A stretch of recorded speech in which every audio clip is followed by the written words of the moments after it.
Good morning, it's Julie. I'm the media director for the Kalamazoo Humane Society, and I apologize for this video.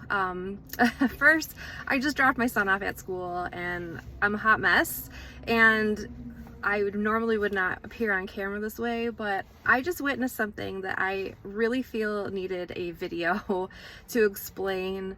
I'm really upset about what I just saw, and I think anybody would be upset after seeing it, but it's so important that we talk about these things so they can be prevented in the future.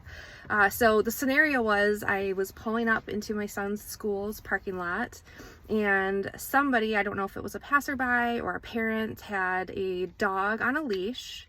The leash was on a harness, and so the dog was very secure, and the owner was in control of the leash.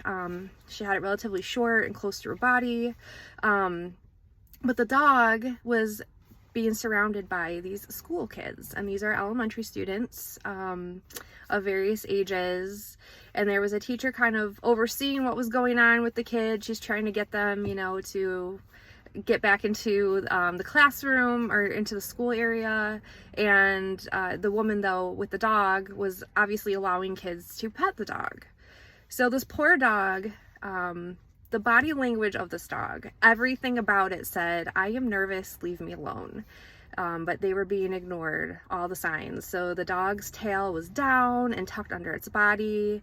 It was in a partial sit, but trying to scoot back behind the owner, like looking for safety or some kind of security.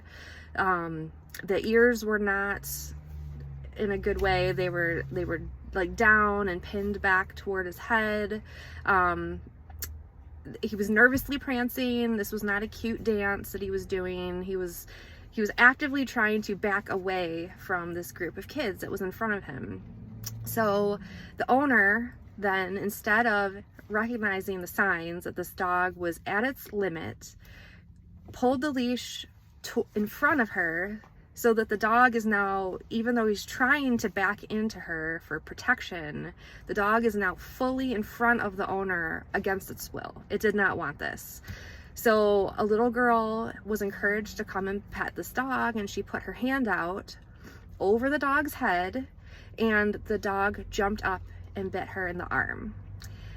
Thankfully the girl had a jacket on and it did not break skin, but as soon as the dog bit, like just prior to that, in my head I was thinking, this dog is going to bite one of these kids. And he did. And it was not the dog's fault. And I can't say that loud enough, and I'm going to say it again. The dog bit the girl, but it was not the dog's fault. The owner failed this dog on several levels. It put the dog in a high anxiety situation.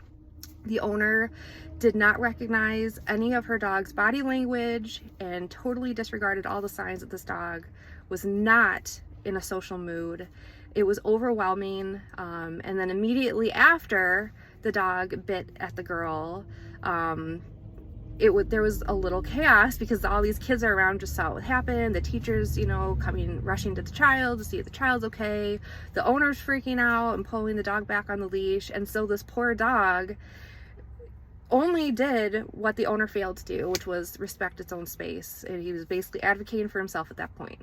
So at this time of year, with more people walking dogs in the community, they're on leashes, you're out and about in parks, please be mindful of your dog's body language. The dog will always get the blame, and it's not fair, because this dog, with no ability to speak and on a leash with limited ability to control its own actions, was forced into a situation it did not want to be in. And I could see it as a driver-by, and I am just shocked that the owner allowed this to happen. So please be responsible with your pets on leashes.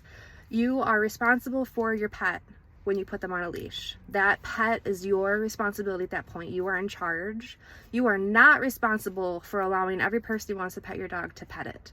So do we all love animals? Yes. Do we all want to pet all the dogs? Yes, we do. But if you know your dog and you're recognizing signs of stress in your dog, please prioritize your dog over that person and let them know, like, this is not a good time, or no, my dog is nervous. You have no societal obligation to allow everyone to pet your dog. You just don't. So again, I'm sorry for this impromptu video. it breaks my heart to see this, one, for the child, because who knows how that will impact her, or, you know, give her some type of a fear of getting bit in the future when all she tried to do was pet a dog. And that poor dog now could have had a traumatic experience with these kids and with the owner on a leash, and who knows what type of behavior problems that will trigger in the future.